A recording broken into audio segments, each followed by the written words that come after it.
केंद्रीय इलेक्ट्रॉनिक्स और सूचना प्रौद्योगिकी राज्य मंत्री राजीव चंद्रशेखर ने गुरुवार को संसद द्वारा हाल ही में पास किए डिजिटल व्यक्तिगत डेटा संरक्षण अधिनियम को लेकर कई बातें कही।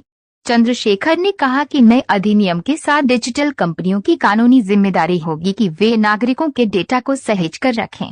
केंद्रीय राज्य मंत्री ने कहा कि नियमों की अनदेखी करना कंपनियों को भारी पेनल्टी चुकाने पर मजबूर करेगा। नई दिल्ली, टेक रिस्क। केंद्रीय इलेक्ट्रॉनिक्स और सूचना प्रौद्योगिकी राज्य मंत्री राजीव चंद्रशेखर ने गुरुवार को संसद द्वारा हाल ही में पास किए डिजिटल व्यक्तिगत डेटा संरक्षण अधिनियम को लेकर कई बातें कही। राजीव चंद्रशेखर ने कहा कि नए अधिनियम के साथ डिजिटल कंपनियों की कानूनी जिम्मेदारी होगी कि वे भारतीय नागरिकों के डेटा को सहेज कर रखें। उन्होंने कहा कि नियमों की अनदेखी करना कंपनियों को भारी पेनल्टी भरने पर मजबूर करेगा। इतना ही नहीं, नए कानून के साथ यूजर के डेटा के साथ लापरवाही करने वाली कंपनियां भारत में काम नहीं कर सकेंगी।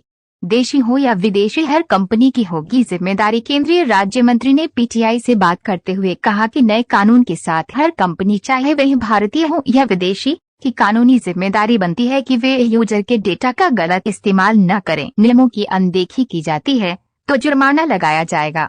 अगर कोई कंपनी बार बार नियमों की अनदेखी करती है तो उन्हें ब्लॉक किया जा सकता है। नए कानून को global standard cyber law framework में मील का पत्थर माना जा रहा है। डिजिटल व्यक्तिगत डेटा संरक्षण अधिनियम से जुड़ी खास बातें। डिजिटल व्यक्तिगत डेटा संरक्षण अधिनियम के तहत यूजर्स के डिजिटल डेटा का दुरुपयोग करने वाली कंपनियों पर 250 करोड़ रुपए तक का जुर्माना लगाया जा सकता है। इस अधिनियम में नागरिकों की जानकारियों, स्टोरेज और प्रोसेसिंग के लिए डिजिटल कंपनियों और सरकारी एजेंसियों की जवाबदेही होगी। हालांकि सरकारी एजेंसियों को राष्ट्रीय सुरक्षा और आपातकालीन स्थितियों जैसे आतंकवाद, महामारी, प्राकृतिक आपदाएं को लेकर कुछ छूट मिल सकती है। अधिनियम के तहत नियमों की अनदेखी करने वाली कंपनियों के खिलाफ यूजर अदालत का दरवाजा खटखटा सकता है। इतना ही नहीं, यूजर डेटा कलेक्शन, स्टोरेज और प्रोसेसिंग के बारे में डिटेल मांग सकता है।